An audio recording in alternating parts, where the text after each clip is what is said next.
Assalamualaikum warahmatullahi wabarakatuh. Perkenalkan, nama saya Muhammad Iqbal Ramadan dengan NIM 21090310173. Program studi D3 Perpajakan Fakultas Ilmu Sosial dan Ilmu Politik Universitas Jember. Di sini saya akan mempresentasikan artikel ilmiah saya dengan judul Karakteristik Pajak Penghasilan Pasal 25 atau disingkat PPh 25. Baik, yang pertama yaitu ada bagian abstrak. Pada bagian abstrak ini menjelaskan tentang pengertian dan juga pemahaman PPh 25. Pajak adalah kontribusi wajib kepada negara yang terutang oleh pribadi atau badan yang bersifat memaksa berdasarkan UUD dengan tidak mendapatkan imbalan yang digunakan sebagai keperluan negara untuk kesejahteraan rakyat. Ada beberapa jenis pajak, salah satunya yaitu pajak penghasilan pasal 25. Pajak penghasilan pasal 25 adalah pajak yang dibebankan pada perorangan yang telah berpenghasilan. Pajak penghasilan bisa diberlakukan progresif, proporsional, dan regresif. Sejatinya, pajak penghasilan pasal 25 adalah angsuran yang wajib dibayarkan setiap bulannya guna meringankan beban pajak yang dihitung di tahun mendatang. Dalam menghitung jumlah pajak angsuran pajak penghasilan pasal 25 atau PPh 25 perlu diperhatikan untuk dihitung sebesar PPh terutang tahun lalu yang dikurangi dengan PPh yang dipotong sesuai pasal 21 serta PPh yang dibayarkan atau terutang di luar negeri. Kemudian dibagi 12 dalam pajak masa setahun. PPh pasal 25 dituliskan dalam bentuk SPT tahunan dengan perhitungan selama setahun sekali. Setelah data penghasilan sudah lengkap selama 1 tahun tersebut. Biasanya juga perhitungannya dilakukan setelah laporan keuangan sudah memasuki masa tutup buka tahunan. Dalam ketentuannya, besarnya angsuran PPh pasal 25 dalam tahun pajak berikutnya setelah tahun pelaporan di SPT tahunan dihitung sebesar PPh pasal 25 yang terutang pajak tahun lalu yang dikurangi pajak penghasilan lainnya. Sanksi yang akan didapatkan ketika seseorang telat membayar pajak penghasilan pasal 25. Jika wajib pajak terlambat membayar, maka wajib pajak akan dikenai bunga sebesar 2% per bulan dihitung dari tanggal jatuh tempo hingga tanggal pembayarannya. Bagian yang kedua yaitu bagian pendahuluan.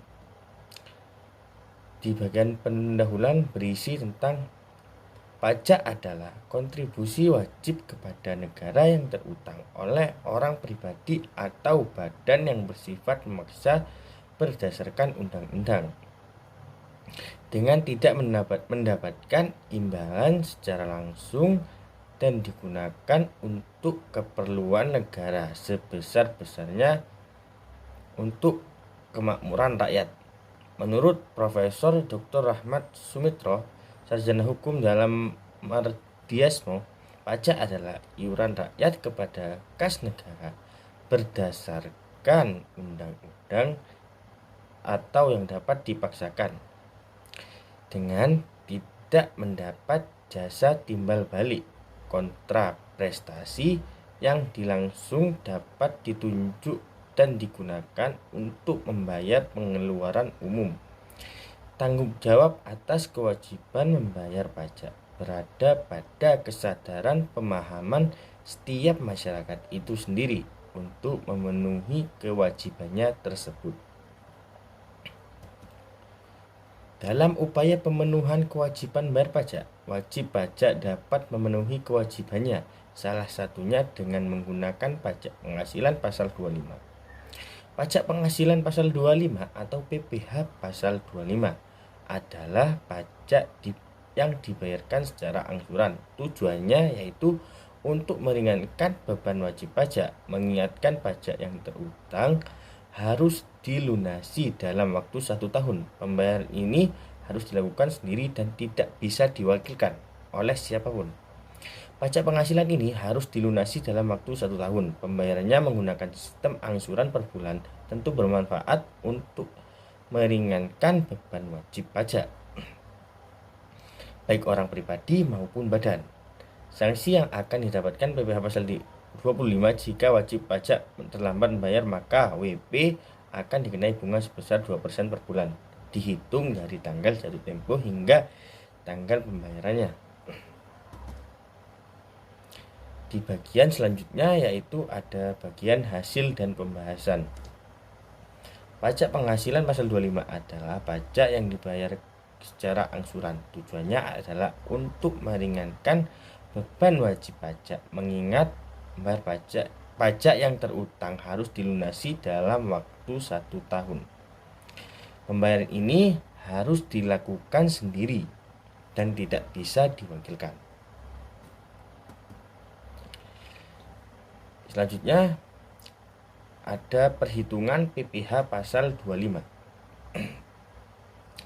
Besar angsuran PPh pasal 25 dalam tahun berjalan atau tahun pajak berikutnya setelah tahun yang dilaporkan di SPT tahunan PPh dihitung sebesar PPh yang terutang pajak tahun lalu yang dikurangi dengan berikut. Yang pertama, pajak penghasilan yang dipotong sesuai pasal 21 yaitu tarif pasal 17 ayat 1 bagi pemilik NPWP dan tambahan 20% bagi yang tidak memiliki NPWP, dan pasal 23 15% berdasarkan dividen, bunga, royalti, dan hadiah, serta 2% berdasarkan sewa dan penghasilan lain serta imbalan jasa, serta pajak penghasilan yang dipungut sesuai pasal 22 yaitu pungutan 100% bagi yang tidak memiliki NPWP. Yang kedua, pajak penghasilan yang dibayar atau terutang di luar negeri yang boleh dikreditkan sesuai pasal 24 lalu dibagi 12 atau total bulan dalam pajak masa setahun. Lalu ada tarif PPh pasal 25. Yang pertama, wajib pajak orang pribadi pengusaha tertentu atau WP sampai UPPT, yaitu yang melakukan usaha penjualan barang baik grosir maupun eceran serta jasa dengan satu atau lebih tempat usaha. PPh 25 bagi OPT sama dengan 0,75% dikali omset bulan tiap masing-masing tempat usaha. Yang kedua, wajib pajak orang pribadi selain pengusaha tertentu atau WP sampai OPSPT, yaitu pekerjaan bebas atau karyawan yang tidak memiliki usaha sendiri. PPh 25 bagi OSPT. Penghasilan kena pajak PKP kali tarif PPh 17 ayat 1 huruf A UU PPh 12 bulan. Tarif PPh 17 ayat 1 huruf A UU PPh adalah sampai 50 juta sama dengan 5%. Yang kedua, 50 juta sampai 250 juta sama dengan 15%. Yang ketiga, 250 juta sampai 500 juta sama dengan 25%. Di atas 500 juta sama dengan 30%. Pembayaran PPh 25 untuk wajib pajak badan yaitu penghasilan kena pajak PKP dikali 25%. Batas waktu pembayaran PPh pasal 25 yaitu pada tanggal 15 bulan berikutnya, sedangkan batas waktu pelaporan surat pemberitahuan masa adalah tanggal 20 bulan berikutnya. Dan jika penyetoran jatuh pada hari libur termasuk Sabtu Minggu, hari libur nasional dan pemilihan umum, maka pembayaran masih dapat dilakukan pada hari berikutnya sesuai pasal 3 Peraturan Menteri Keuangan nomor 184 PMK 03 2007 yang kemudian diubah lagi sesuai Peraturan Menteri Keuangan nomor 242 PMK 03 2014 tentang cara pembayaran dan penyetoran pajak. Lalu ada sanksi apabila terlambat untuk membayar PPh pasal 25. Terdapat sanksi apabila wajib pajak terlambat membayar PPh pasal 25, yaitu akan dikenai bunga sebesar 2% per bulan dihitung dari tanggal jatuh hingga jatuh tempo hingga tanggal pembayaran. Sementara sanksi keterlambatan menyampaikan SPT masa PPh pasal 25 adalah dikenakan denda administrasi sebesar 100.000. Lalu ada di bagian terakhir ada bagian simpulan. Dalam membayar pajak, mungkin tidak semua wajib pajak dapat membayar atau melunasi secara keseluruhan. Agar tidak membebani, maka angsuran atau cicilan dikenakan dengan mengikuti mekanisme PPh pasal 25. Pajak penghasilan pasal 25 atau PPh pasal 25 adalah pajak yang dibayarkan secara angsuran. Tujuannya untuk meringankan beban wajib pajak, mengingatkan pajak yang terutang harus dilunasi dalam waktu 1 tahun. Pembayaran ini harus dilakukan sendiri dan tidak dapat diwakilkan oleh siapapun. Batas waktu pembayaran PPh pasal 25 adalah paling lambat tanggal 15 bulan berikutnya dari masa pajak yang akan dibayarkan, dan apabila terlambat dalam penyetoran atau pelaporan PPh pasal 25 akan dikenai sanksi berupa bunga sebesar 2% per bulan dari tanggal jatuh tempo hingga tanggal pembayarannya. Sekian presentasi dari saya. Kurang lebihnya mohon maaf. Wassalamualaikum warahmatullahi wabarakatuh.